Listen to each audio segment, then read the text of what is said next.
नमस्कार साथियों। एक लड़की एसडीएम की ट्रेनिंग देने के लिए जौनपुर से दिल्ली पहुंचती है और दिल्ली जैसे ही बस स्टैंड पर उतरती है तो वहां पर एक रिक्शा वाले को आवाज़ देती है। जब रिक्शा वाला आता है तो उसके मुख पर गमछा बंधा हुआ था और लड़की भी अपने दुपट्टा से अपना मुख बांधे हुई थी। उस रिक्शे में लड़की बैठ जाती है। बैठने के बाद में वो रिक्शा वाला थोड़ी दूर खींच करके ले जाता है। उसके बाद कहता है, मैडम आप थोड़ी देर रुकिए, मैं यहाँ पर थोड़ा सा पानी पी लेता हूँ, मुझे प्यास बहुत तेज़ लगी है।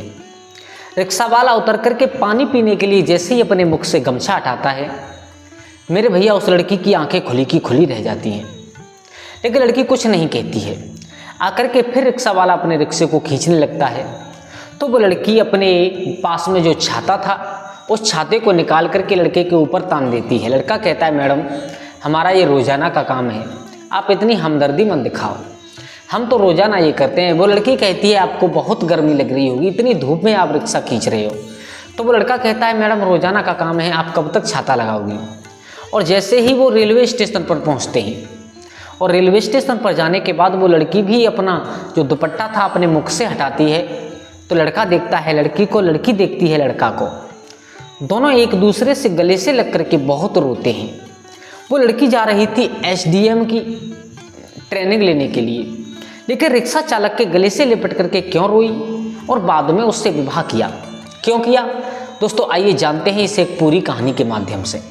तो दोस्तों कहानी प्रारंभ करने से पहले आपसे वही एक निवेदन है, हमारे चैनल पर अगर आप नए आए हैं तो प्लीज़ हमारे चैनल को सब्सक्राइब करें, वीडियो को लाइक करके और कमेंट में अपनी राय ज़रूर बताएं।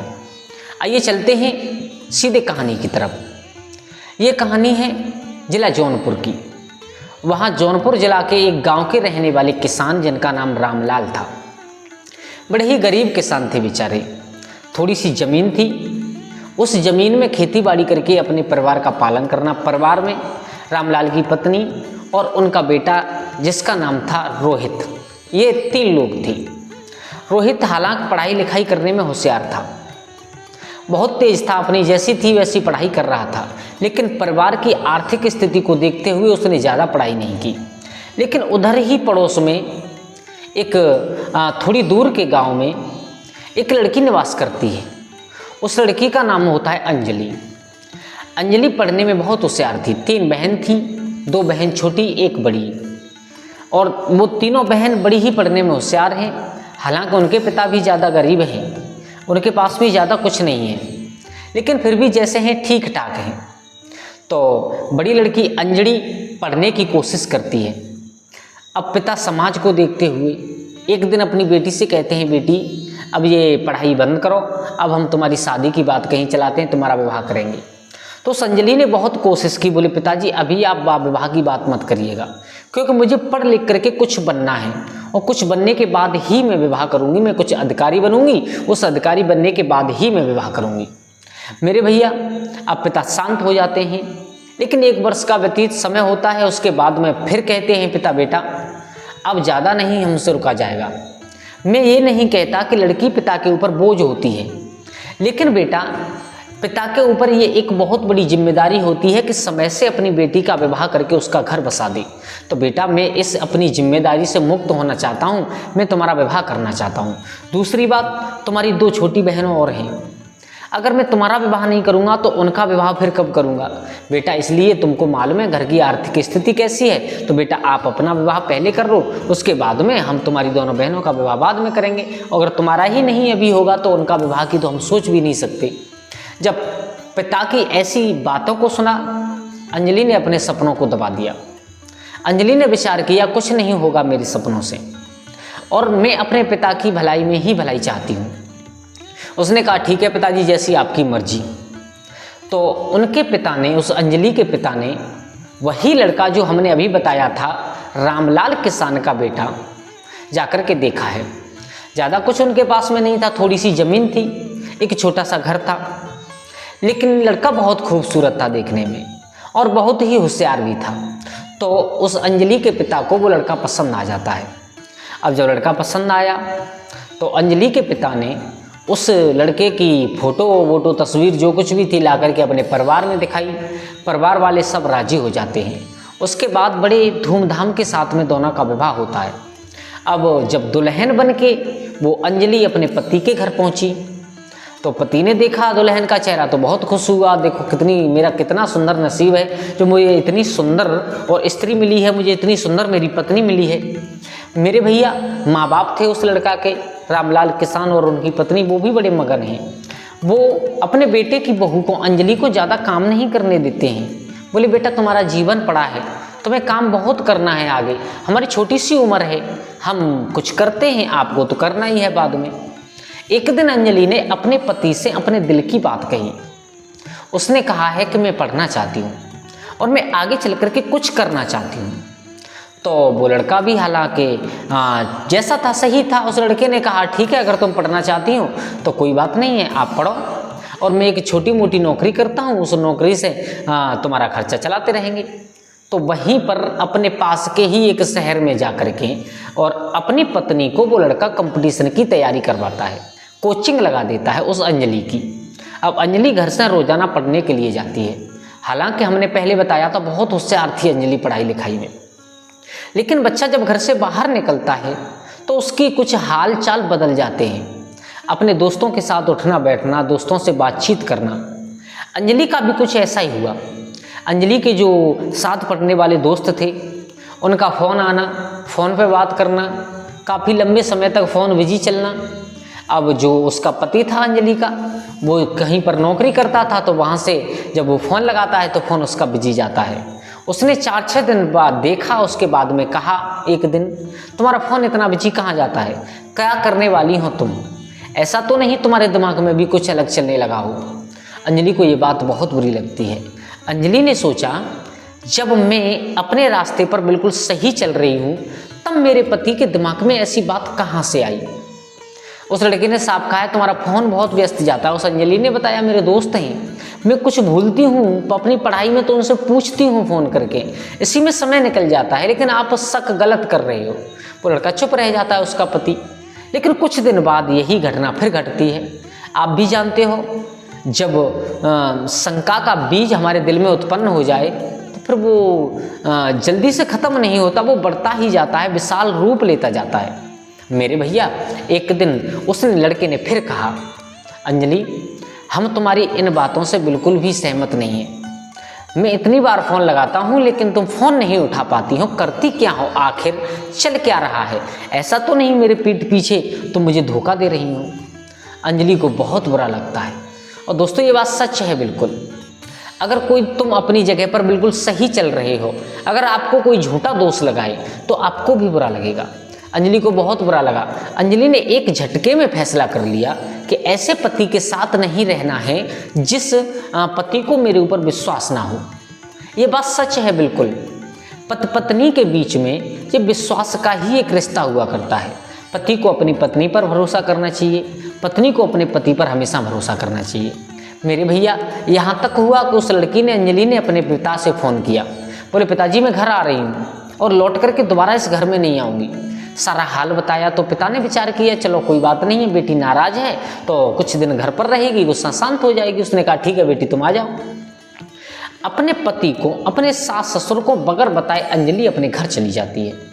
मेरे भैया वहाँ जाकर के पिता ने भी हालांकि बहुत समझाया, बोले ऐसी छोटी छोटी बातों पर घर छोड़ करके नहीं आते, अरे कुछ कह दिया हो, चलो मानते हैं जो तुम्हारे लिए लड़का है उसकी गलती है, लेकिन फिर भी छोटी मोटी गलतियों पर घर नहीं छोड़ा जाता, रिश्ते नहीं तोड़े जाते। ये कोई खेल नहीं है जो तुरंत तोड़ो तुरंत बना लो। लेकिन अंजलि के दिमाग में अब बहुत कुछ बैठ चुका था। अंजलि विचार कर रही है अब मुझे ऐसे घर में नहीं जाना है जहाँ मेरे ऊपर भरोसा ही नहीं हो। और अंजलि देखते ही देखते कुछ ही समय में और एक तलाक का नोटिस अपने पति के पास में भिजवा देती है। अब जब पति ने उसके तलाक का नोटिस देखा उसे भी गुस्सा आ जाता है। उसने अपनी पत्नी से मिलने की कोशिश नहीं की। उस नोटिस पर साइन वाइन करके जो कुछ भी था, यानी कुछ दिन कोर्ट के चक्कर लगाए, उसके बाद में फैसला हो जाता है, तलाक हो जाती है। तलाक में जज साहब ने, माननीय जज साहब ने जो कुछ भी धनराशि रखी थी कि ये लड़का ऐसे लड़की को अंजलि को देगा, वो उसने कहीं से इंतजाम किया, उस लड़की को दे दिया, दोनों अलग हो गए। दोस्तों एक शंका के पीछे पति पत्नी दोनों अलग हो जाते हैं। अब अंजलि हालांकि पढ़ाई लिखाई में होशियार थी, मेहनत करती है, जी जान लगा करके मेहनत करती है, और उसने कई टेस्ट भी दिए लेकिन कई में फेल हो गई। एक दिन पिता ने कहा, बेटा अब तुम्हारा वहाँ से तलाक हो गया, वहाँ से कोई संबंध नहीं रहा, तो एक काम करो, तुम आप कहीं पर अपना विवाह करो। उस लड़की ने मना कर दिया, क्या हो सकता है इसी पति की तरह वो भी मुझे मिले, वो भी अगर मेरे ऊपर ऐसे ही शक करेगा तो मैं क्या करूँगी, कहाँ जाऊँगी। मेरे विवाह की बात आप भूल करके भी मत करना, मैं अब विवाह नहीं करना चाहती, मैं कुछ बन कर के दिखाना चाहती हूँ। मेरे भैया उस लड़की ने इतनी मेहनत की कि एक दिन उसका टेस्ट में पास हो जाती है और वो लड़की अधिकारी बन जाती है, एसडीएम की पदवी मिलने वाली है। उसे एसडीएम की ट्रेनिंग के लिए हिमाचल जाना था, तो वो लड़की जौनपुर से सीधी दिल्ली बस स्टैंड पर पहुंचती है, और वहाँ से बस स्टैंड पर पहुँचने के बाद अंजलि और रिक्शा चालकों से पूछती है कि भैया हमें आप रेलवे स्टेशन पर पहुँचा दो। तो रिक्शा चालकों ने देखा बाहर की लड़की है, तो कोई 200 रुपये मांगता है, कोई 250 रुपये मांगता है, कोई कुछ मांगता है, यानी सीमा से ज़्यादा पैसा मांग रहे हैं।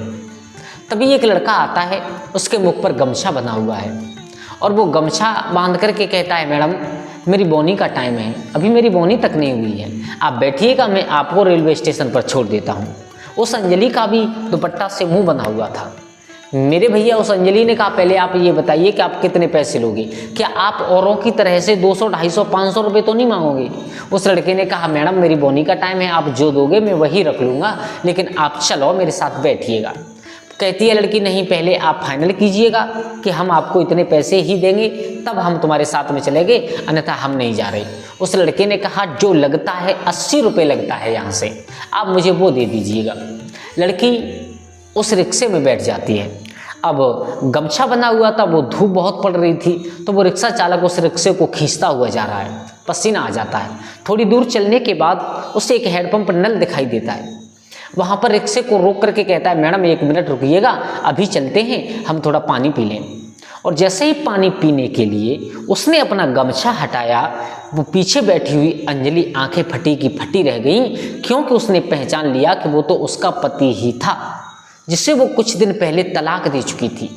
अब उस लड़की ने कुछ नहीं कहा, और जैसे ही आकर के वो लड़का, उसका पति, रिक्शा खींचने लगा, उसे बहुत रहम आया।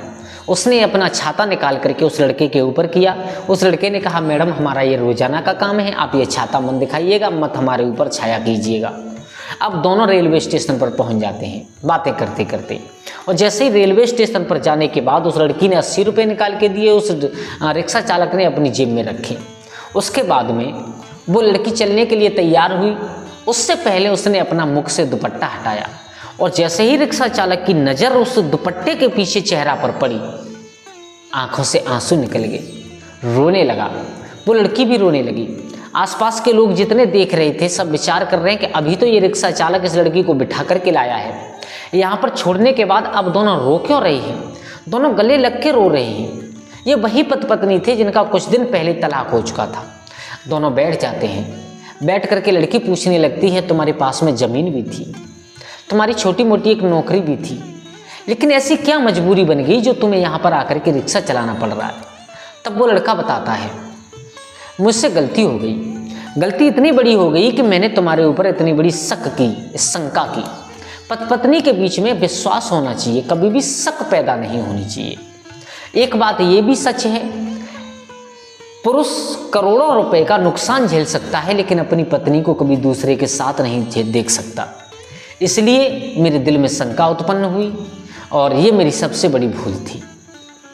और वो लड़की कहती है, तो आप ये बताओ कि ये नौबत कैसे आ गई। बोले, ये नौबत ऐसे आ गई कि एक दिन तुम्हारा जो तलाक का हमारे पास में नोटिस आया था, उस नोटिस पर मैंने साइन करके जज के सामने जो धनराशि उन्होंने मंजूर की थी कि तेरी धनराशि मैं तुम्हें दूंगा, वो धनराशि जुटाने में जो हमारे पास ज़मीन थी वो बिक गई, मेरी नौकरी भी चली गई। इसलिए मैं अपने परिवार का पेट पालने के लिए, अपने माँ बाप का पेट पालने के लिए मैं ये रिक्शा चला रहा हूँ। अब वो लड़की रोने लगती है, कहती है, गलती तुम्हारी थी, लेकिन गलती मेरी भी बहुत बड़ी थी। क्या? बोले, मेरी गलती ये थी कि छोटी सी बात पर मुझे घर छोड़ करके नहीं जाना चाहिए था। उसके बाद तुमने मुझसे मिलने की कोशिश क्यों नहीं की? वो लड़का कहता है कि मैं तो तुम्हारे यहाँ आने ही वाला था, मैं तो तुम्हारे यहाँ आकर के अपनी भूल की क्षमा मांगने ही वाला था, लेकिन तब तक मेरे पास में तलाक का नोटिस आ चुका था। फिर गुस्सा में आकर के मैंने तुमसे मिलने की कोशिश नहीं की। वो लड़की कहती है कि गलती तुम्हारी है तो गलती मेरी भी है, अब जो हुआ उसे भूल जाओ। एक कागज़ पर अपना नंबर लिख करके देती है और बताती है कि मैं SDM बन चुकी हूँ, मैंने पेपर पास कर लिया है और अब मैं ट्रेनिंग के लिए जा रही हूँ हिमाचल, और तुम्हें जब कभी ज़रूरत महसूस हो मेरी तो आप मुझसे कॉल ज़रूर कर लीजिएगा। वो लड़का रोने लगता है, रो कर के कहता है माफ़ करना, अगर आपको हमारा साथ देना ही होता तो आप हमें छोड़ कर के नहीं जाती। रही बात आपकी नौकरी की, तो आपको आपकी नौकरी बहुत बहुत मुबारक हो। ये मेरी दुआ है आपके साथ में कि आप जीवन में कभी भी दुखी नहीं रहोगी। इतनी बार लड़के की सुनकर के लड़की को बहुत रोना आता है। हालांकि दोनों ने अपने अपने आंसू पोंछे, अपने अपने दुख को दबाया। उसके बाद उस नंबर को लेकर के उस लड़के के हाथ में दे दिया, अपने पति के में, जिससे तलाक हो गया था। लड़की वहाँ से निकल जाती है, चली जाती है अपने ट्रेनिंग सेंटर पर।